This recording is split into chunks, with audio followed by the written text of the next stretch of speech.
우리 찬송가 239장 찬송입니다. 239장.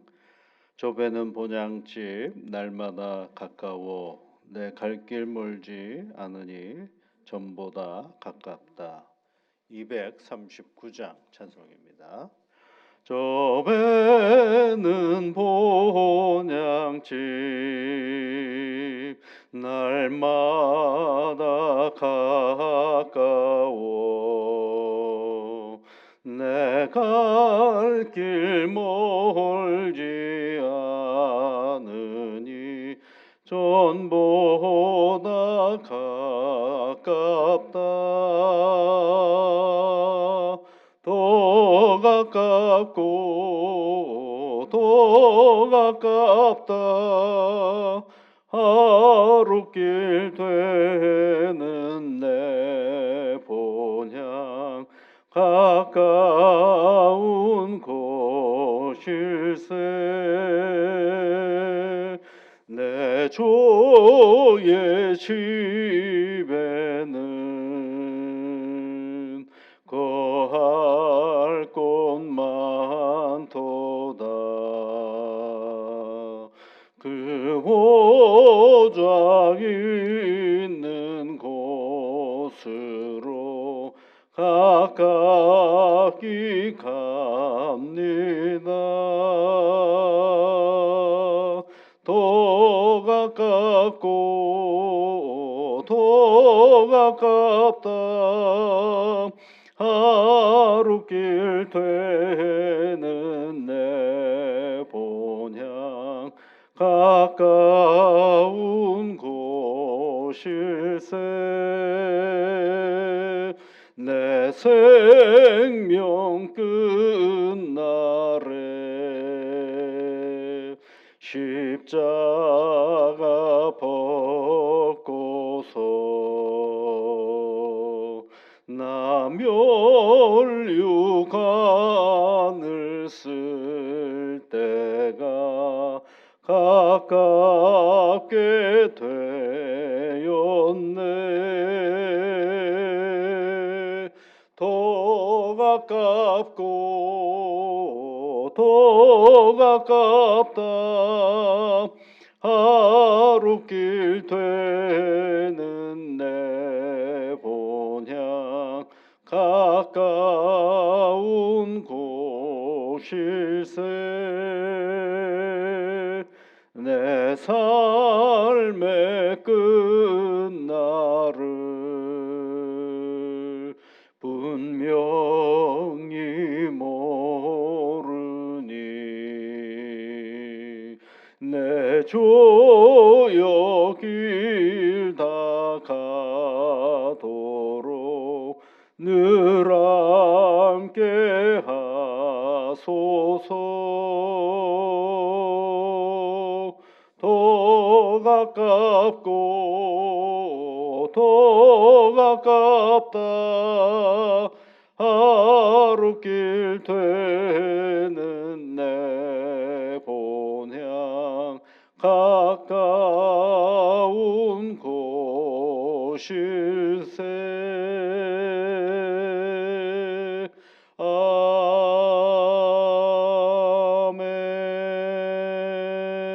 아멘.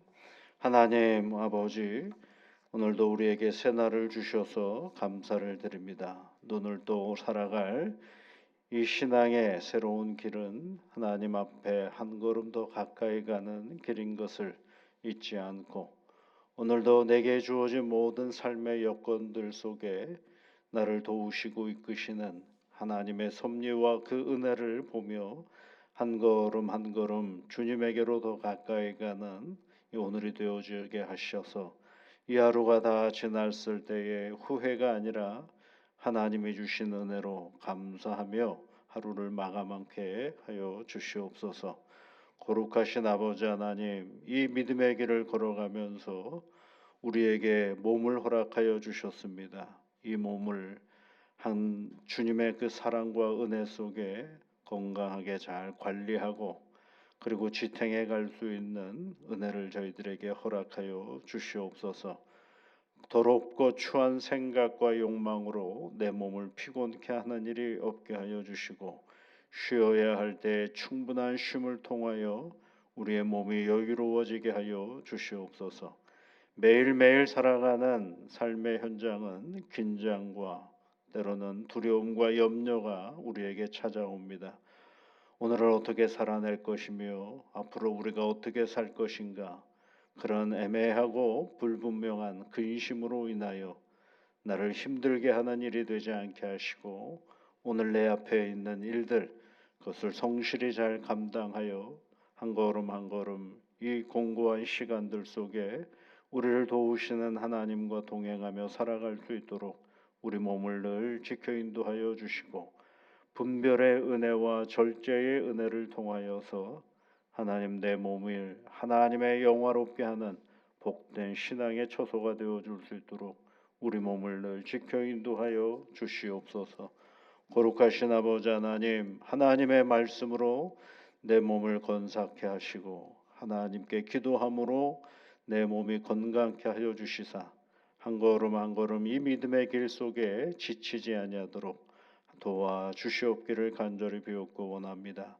시간이 지나면 지날수록 겉사람은 후패해져 가는 것이 사실이고 우리의 이 육신의 장막집이 무너지면 하나님 아버지 하늘에서 지으신 하나님의 영원한 처소가 우리 안에 있음을 오늘도 한순간도 잊어버리지 않고 내 몸을 하나님의 기뻐하시는 삶의 은총의 도구가 되어줄 수 있도록 늘 지켜 인도하여 주시옵소서. 살면서 가장 두려운 것이 질병일지인데 성령 하나님, 우리 몸을 늘 지켜 인도하여 주셔서 질병이 아닌 하늘의 은혜로 늘 건강하게 오늘의 일상을 살아내게 인도하여 주옵소서. 예수님 이름으로 기도하옵나이다. 아멘. 하나님의 말씀은 마태복음 21장 18절부터 22절까지 말씀을 우리 함께 같이 읽어보겠습니다. 이른 아침에 성으로 들어오실 때에 시장하신지라 길가에서 한 무화과 나무를 보시고 그리로 가서 잎사귀밖에 아무것도 찾지 못하시고 나무에게 이르시되 이제부터 영원토록 내가 열매를 맺지 못하리라 하시니 무화과 나무가 곧 마른지라 제자들이 보고 이상히 여겨 이르되 무화과 나무가 어찌하여 골 말랐나이까.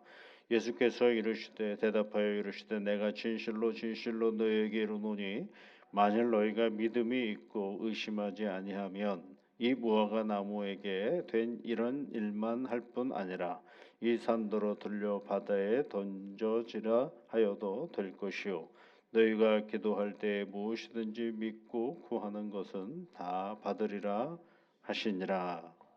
아멘. 참 난감한 말씀이 아닐 수가 없습니다. 갑자기 무화과 나무를 저주하셔가지고 말라버리게 죽게 만드는 거죠. 예수님이 하시는 일은 아니지 않습니까, 여러분? 예수님은 풍성한 열매를 맺게 해주시는 분인데 멀쩡한 무화과 나무를 저주하셔서 열매뿐만 아니라 생명을 없애버리시는 일을 하신 거죠. 그리고 이제 제자들이 이상히 여겼다라고 당연히 이상하죠. 갑자기 아침에 예루살렘 성으로 들어가시면서 시장하신지라 그랬어요. 시장하신지라. 그런데 생각해 볼 필요가 있죠. 예수님이 시장하시면 문제 해결하시지 못하실 분은 아니지 않습니까? 오병이어를 일으키시는 분이 그 시장길을 해결하실 수 없다라는 건 말이 되지는 않죠. 그런데 무화과 나무를 보고 그리고 이제 그 열매를 따먹으려고 생각하는데 잎사귀밖에 보이지 않는다고. 뭐 그럴 수 있지 않습니까? 나무라는 게 열매가 많이 맺혀지는 나무가 있지만 전혀 열매를 안 맺는 나무도 있죠. 저희 교회 감나무가 그래요. 어떤 때는 열매가 좀 있다가 어느 때는 열매가 있는 거예요, 없는 거예요 이렇게 계속 쳐다봤는데도 어느 해는 뭐 아무것도 없어요. 그래서 여쭤보면 뭐 해가리를 한다 그러시는 분도 계시고 여러 설명을 해주시는 분들도 있죠. 그런데 뜬금없이 무화과 나무를 저주하시고 무화과 나무를 말라가게 하셨고, 그리고 제자 이상하게 여기는 제자들이 물으니까 믿음 얘기를 해주시고, 그리고 22절에는 기도 얘기를 해주시고 있는 거죠. 너희가 기도할 때 무엇이든지 믿고 구하는 것은 다 받으리라, 이렇게 말씀하시고 이야기가 끝나는 것입니다.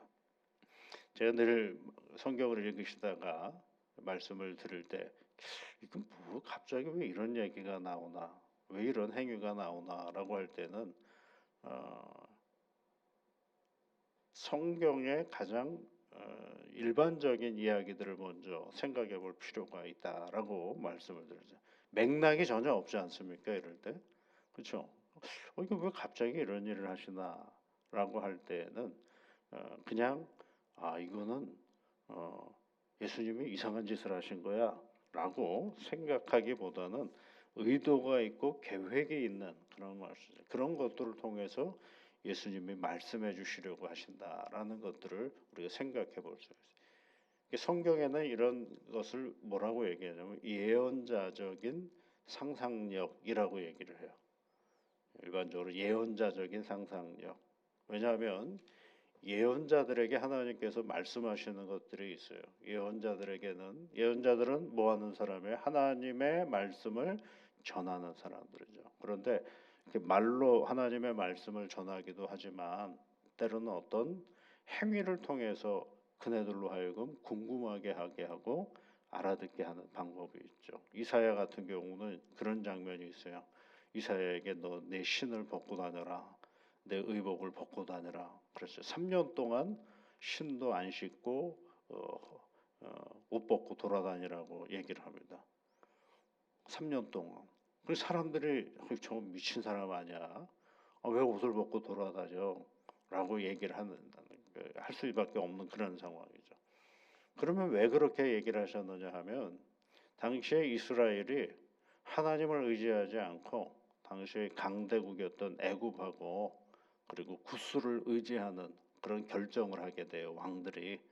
그럴 때 하나님께서 그네들은 별거 아니야, 저 벗은 발과 그리고 아무것도 벗은 몸과 같이 아무것도 없는 존재야라는 사실을 알려주시고자 그런 행위를 하시는 그런 모습을 보는 거죠.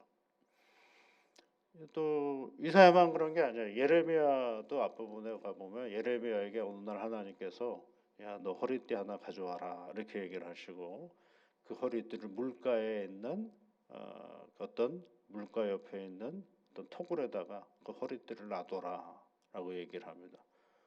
그런데 여러분, 물가 곁에 있는 그런 구덩이에다가 허리띠를 놔두면 그 허리띠가 물 묻으면 어떻게 되겠어요? 사가져 버리고 말지 않겠어요? 그러니까 나중에 이제 그 허리띠를 가지고 또 매라고 또 얘기를 하셔요. 그러면서 하시는 말씀이 이 허리띠 사가지는 게 뭐냐면 이스라엘 백성들의 교만과 예루살렘의 교만을 얘기하는 거거든요. 이것처럼 이 교만이 극대가 되면 커지면 결국은 쓸모없는 허리띠처럼 끊어지고 만다라는 사실을 말씀해 주고 있는 것이죠. 근데 이제 예수님께서 어제 뭘 하셨어요? 성전에서 성전을 정리하셨죠. 그리고 성전을 정리하시면서 하시는 말씀이 내 집은 만민이 기도하는 집이다, 이렇게 말씀을 하셨고, 오늘 이야기에 막 진행하다가 맨 마지막 절이 뭐예요? 기도할 때 이렇게 시작하죠. 그러니까 이 무화과 나무를 저주하신 이야기의 가장 큰 핵심은 기도회와 연결이 된다라고 볼 수가 있는 것입니다. 이 무화과는 여러분 뭘 상징하느냐 하면 이스라엘을 상징하는 것입니다. 이스라엘. 그래서 신명기 8장에 가보면 하나님께서 8장 8절인가요? 하나님께서 언약의 땅, 이제 이스라엘이 들어가는 땅이 언약의 땅 아니겠어요? 가나안 땅. 그 가나안 땅을 뭐라고 말씀을 하셨느냐 하면 그런 말씀을 하셨어요. 밀과 보리의 땅, 포도나무와 무화과 나무의 땅이라고 얘기를 하셨어요. 그러니까 무화과라는 나무는 누구를 상징하느냐 하면 이스라엘을 상징하는 거죠.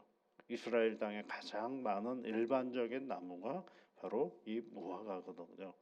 그러니까 하나님은 하나님의 성전이 있는 이 예루살렘, 이것을 뭐라고 생각을 하셨느냐, 무화과라고 말씀해 주시는 거죠.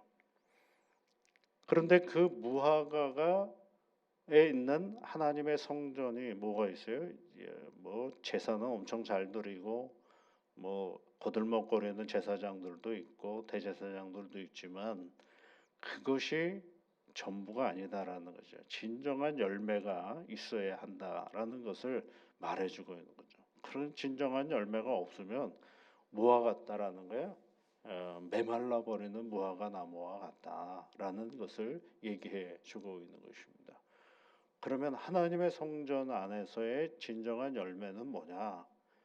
예수님이 뭐라 그러셨어요? 성전은 하나님의 기도하는 집이다. 그리고 이스라엘 제자들에게 지금 뭐라고 말씀해요? 너희가 기도할 때에 이렇게 말씀하시죠. 그러니까 성전의 진정한 가치는 하나님께 기도하는 자리라는 사실을 다시 또 얘기해 주고 있죠. 겉모양이 번드르르한 그런 것이 전부가 아니다라는 것입니다. 그러니까 여러분 이것을 이야기로 우리가 삼으면 오늘 우리 안에 신앙의 길 속에서 번드르르한 어떤 외형적인 것에 집착할 이유가 없는 거죠. 오늘 이 새벽에 하나님 앞에 내가 기도하는 것이 뭐가 되는 거예요? 오늘이 이 자리가 하나님께 나아가는 성전인 것을 가르쳐주고 있는 것이죠. 기도하는 자리가 성전이에요. 기도하는 사람이 성전이죠. 그래서 고린도전서 3장에 가보면 믿음의 사람들을 향하여서 사도 바울이 뭐라고 얘기하냐면 너희가 성전이라고 얘기하거든요. 성령이 거하시는 전이다라고 얘기를 하죠. 무할 때라고.